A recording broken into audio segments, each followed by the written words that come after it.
My X-Men collection is getting pretty near to complete with customizers like KO Customs and more recently Earthly Brick filling in my roster. Another Earthly Brick minifigure today with their version of Shadowcat or Kitty Pryde, which is in their pretty typical packaging in this harder plastic case. One side, you got the typical collector card for Customs, a little bit of a drawing of Kitty Pryde, and also the accessory going to be Lockheed. Popping it open, you're going to have the plastic bag with the accessory and the minifigure. All these minifigures also include a nice little tile with a UV print for the characters, so you can have a little bit of a collection of all of those. And another edition of the drawing with a nicer backdrop, or the same backdrop actually.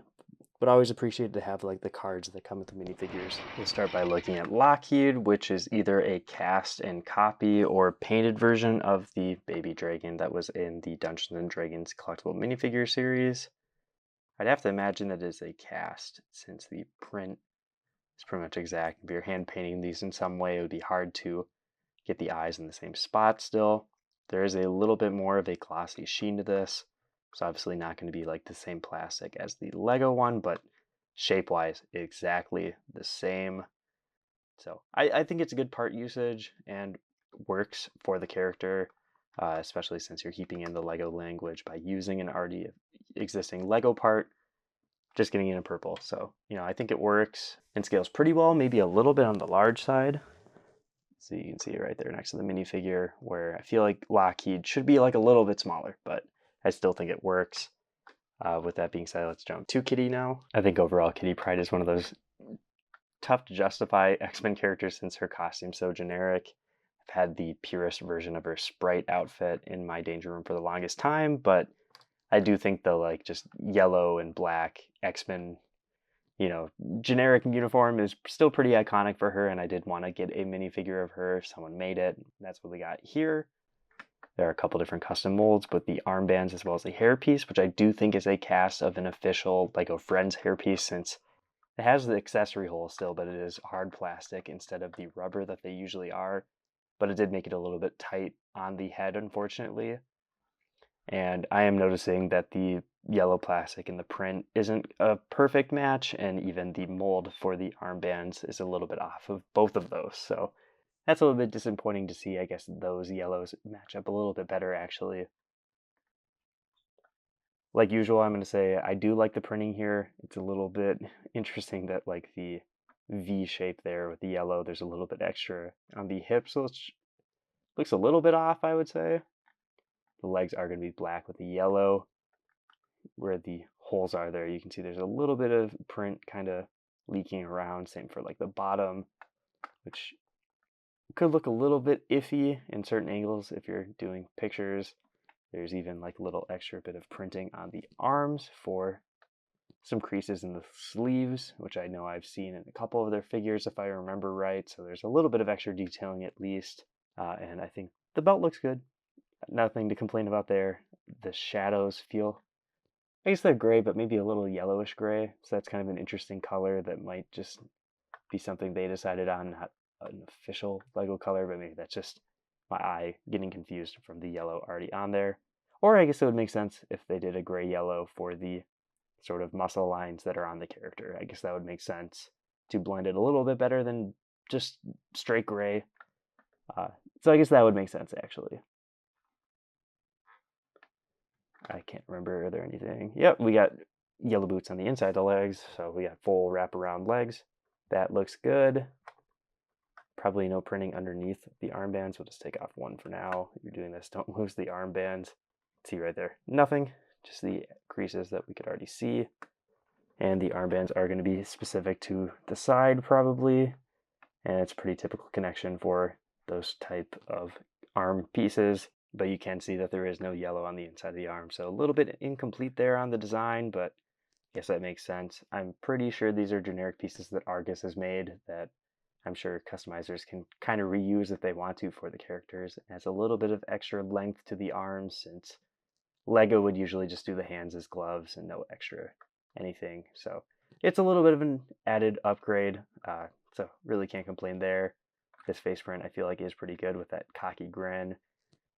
Maybe for a battle on this side, Like I said, hairpiece going to be a little tight, so you're going to have to finagle it.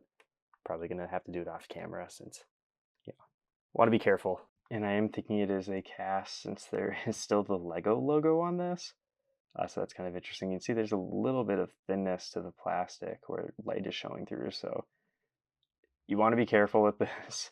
And it sucks that it's stiff. I complained about it on the Jock figure, is going to bring it up here. And the other side will just be a smirk. So two different options, obviously both being a little bit more on the happy side. I feel like usually for X-Men characters, one will be the happy face, the other one will be a more angry power face. But for her, I guess she would be more like tricking people, so the bigger smile on the other side would be better for that.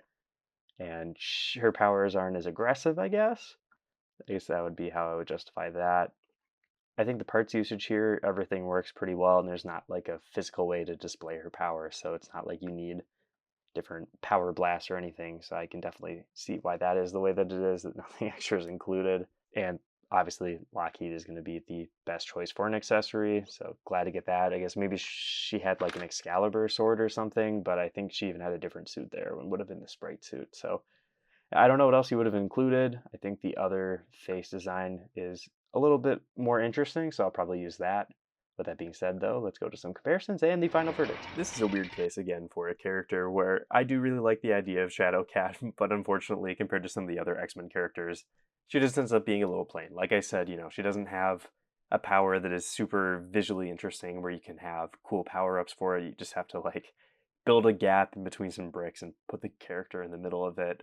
I do think the reuse of the dragon mold for Lockheed is great. Same with the hairpiece here. I do like that Earthly Brick does seem to kind of have the characters in the exact language of LEGO, using as many parts as they can for their characters, making molds pretty seldomly just to further, sell the overall likeness of the character. Like always, most X-Men custom creators at this point make figures that are compatible with each other, so I do already have the KO Customs Colossus to go with her. Since they're a couple in the comics, that is nice to have together.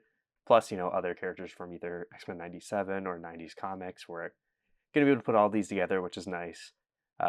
Earthly Brick, I believe they've put out like 20 different X-Men characters. I've skipped out on a lot of them since I have the official ones or other customs, but they've done a really great job of getting a lot of different characters out. Again, Shadowcat being one of the more plain ones in the more generic X-Men costume, but still pretty much the only version of this character that I think I've seen for sale that isn't UV printed, so had to jump on it.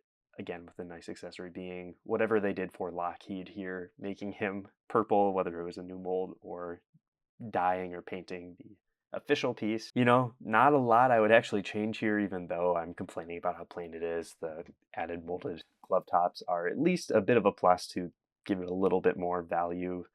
But even maybe if they weren't included, it could have been a little cheaper. Even just using a more plain and readily available Lego hairpiece to, again, cut down costs might have been a better choice, since, customs are getting expensive in a character like this.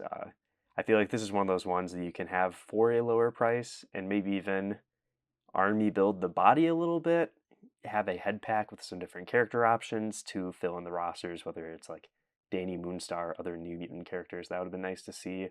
I can't remember exactly if all of the different yellow and black suits from like the New Mutants, if they have differences or not, but probably could have at least fudged it a little bit.